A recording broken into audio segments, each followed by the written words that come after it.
Hello everyone.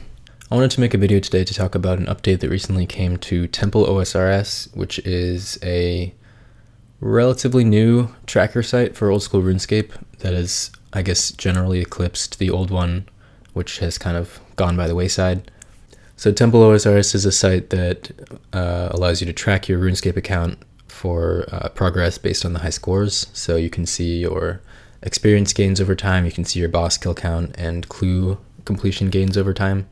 It also implements something called EHP, which most people watching this are probably already familiar with. It stands for efficient hours played, and it is based on figuring out how many hours you could have obtained the XP that you have if you were playing the most efficient way possible. So it involves setting EHP rates for each skill and then also figuring out skills that give bonus XP ratios.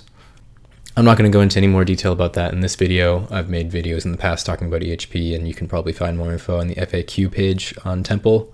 But today I wanted to talk about the new set of EHP rates that were added a week or two ago.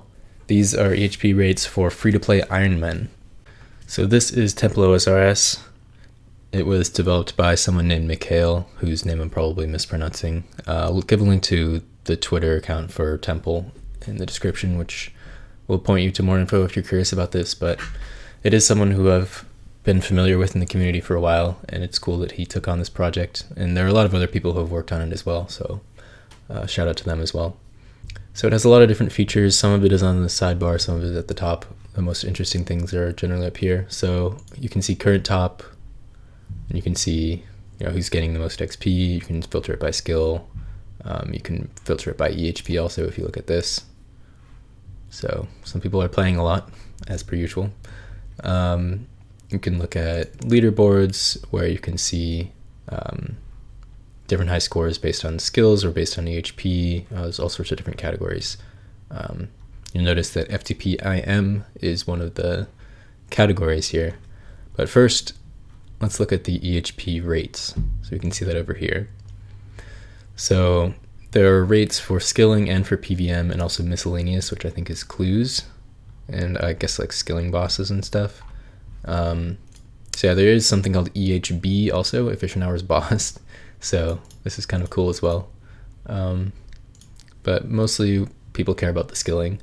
So there are a number of different EHP rate categories. Main is just regular pay-to-play accounts, and the first thing you see is the total number of hours for each skill and then the total. So 200 Malal on a pay-to-play main takes 13,500 hours if you're playing at max efficiency according to Temple. These rates are generally pretty accurate. I think there might be a few methods here and there where you might be able to get over EHP, but they're kept up to date, and the high-level community is very active in discussing these rates, so they don't get slept on for sure. I'm not going to go through all the individual rates for all of these different things, but it's cool to look through. So 200 Malal on an Ironman, 21.6k EHP. Hasn't been done yet, but some people are getting fairly close. I think Ultimate Iron was added relatively recently. It used to just have one rate for both Irons and Ultimates. But yeah, Ultimate Iron, a bit slower, as you would expect. There's also rates for level 3 and free-to-play. Both of these have been around for a while. Free-to-play is just for free-to-play regular accounts, non-Ironmen. So 200 Malal all on a free-to-play, I guess, is close to 200 Malal on an Ultimate Ironman on pay-to-play. And the most recent addition is F2P-IM, which I'm really excited about, obviously, because I play a free-to-play Ironman account, and just get ready for this. 101,000 hours for 200 Malal skills on a free-to-play Ironman. And these rates are accurate. It's true. So if you look closely, Runecraft is almost half of that. And that is because the EHP rate for Runecraft is 4,300 XP per hour. And that's crafting Earth Runes with a mixture of Varrock Teleport and Chronicle Teleports. And that is the fastest way you can train Runecraft on a free-to-play Ironman. There are a few alternatives, but overall, this is your best option. So yeah, this is the 100,000 hour account. Even prayer is the second slowest, and even just 200 mil prayer on a free-to-play Ironman takes longer than 200 mil all on a main account. And crafting is up there as well. 200 mil all melees is about the same amount of time as 200 mil all on a main account. So yeah, Free-to-play Iron Man, very grindy. But some of the skills are a bit more approachable, especially like fishing and cooking, if you're thinking in the 200 mil mindset. With something like RuneCraft, you really just have to think of 99 as more like a 200 mil. Even 99 RuneCraft takes longer than I think any 200 mil on a pay-to-play main. It's in, around 3,000 hours. But to me, that's part of what makes free-to-play Iron Man so cool. Some of the 99s are very long grinds that are comparable to going for a 200 mil on a pay-to-play account. And so it makes level ups feel a lot more significant and less easy, I guess. Another thing I like is just the fact that realistically nobody will ever complete one of these accounts. It's an insane amount of hours. I mean, if you've played 10 hours a day, this would take almost 30 years to complete. So, I mean, it's not going to happen. I kind of like the idea of an account that you can just keep going on endlessly and nobody's ever going to really finish. So it's always just going to be, the dedicated community of people who really enjoy this type of gameplay, and the high scores will just kind of keep slowly moving forward and never stagnate the way that they do on the normal pay-to-play high scores. Most likely there will be some updates eventually that will significantly reduce this time. Obviously RC is the most vulnerable to this. Even if they released something where you could get 10,000 XP per hour, that would slash it in less than half. Same with Prayer. If there was some sort of new content for Prayer, it has significant potential for devaluation. So perhaps the smart free-to-play Iron Man would just not train RuneCraft and not train Prayer outside of burying bones from monster drops, because those are the most likely to be significantly devalued. But realistically speaking, it's actually pretty interesting. RuneCraft is actually the skill where the most hours have been put in by free-to-play Iron Man overall. So let's see if I can filter this properly. So account build, F2P, game mode, Iron Man. This is nuts. I mean, we have top 13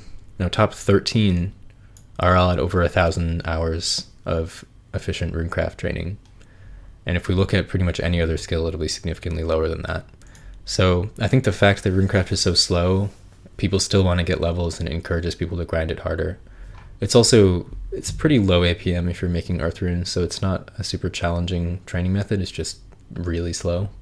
But yeah, say we look at something like Prayer, which is another one that people put a lot of time into, but still fewer. It's top 7 at around 1,000 hours. If we look at something like, say, fishing, 1,000 hours of efficient fishing nobody has done except for mid-level Skilla. Same goes for fire making and wood cutting. Maybe if you can combine fire making and wood cutting together, but individually, people put the most hours into RuneCraft training on free-to-play Iron Man, despite the fact that it is completely useless. You can easily buy the runes that you craft very quickly from shops for very little GP. The only reason people train it is because they want the insane challenge of it, which I think is cool. Another very interesting thing to look at is if we look at the free-to-play Iron Man high scores ladder, mid-level Skilla, absolute beast. This guy has just been going nonstop for years and years and years at this point. Actually, he hasn't been updated in a while. Let's see what he's on. Yeah, he's always on about 40 weeks, but he just never stops. So this guy has 13.4k EHP, and give him a couple more weeks and he's going to be passing, if we go to combined, all the people who have 200 Malal are at 13.524, and then here we have a few Ironmen who have gotten past that number. So a few weeks and Min is going to reach this number, and he's going to be number 4 in the overall combined EHP ladder, which is pretty crazy. I also want to quickly give a mention to ftp.wiki, which is a site that's focused on free-to-play and also has EHP rates for free-to-play, and there are separate rates for regs, irons, and ultimates. The EHP rates on this site are not as accurate as the ones on Temple, so that's why mid-level Skilla has 3,000 more EHP on this site than the other one. I think that they are maybe considering updating, but this site doesn't generally get updated as frequently, but it does have some cool stuff if you are a free-to-play only account. There's lots of links, there's information about clans, there is still, high scores and records and all that kind of stuff too. And this site has been around for a number of years and has always had EHP rates for free-to-play Ironman, so this was sort of the standard to look at prior to the Temple update, but now, just because the Temple rates are more accurate, I prefer that site. Also, the current top on this website is a little bit weird because it just starts on Monday and then adds throughout the week rather than being a constant rolling thing, so it's not as easy to see like what your EHP week is looking like day to day when you're using this site to track. So yeah, that's all I had for this video. If you enjoy the grindy aspect of OSRS, then Free-to-Play Ironman is the grindiest game mode, and so it might be something that appeals to you. You can definitely create certain types of Snowflake accounts that would be more grindy, but Free-to-Play Ironman has an actual active community, so it's not just you playing your one Snowflake account. That's not to say anything against Snowflake accounts, but personally I enjoy the fact that this game mode has a pretty active community and there are people to talk to and discuss your skilling methods and gameplay and whatever else with. Anyways, hope you all enjoyed the video. Thank you for watching and have a wonderful day.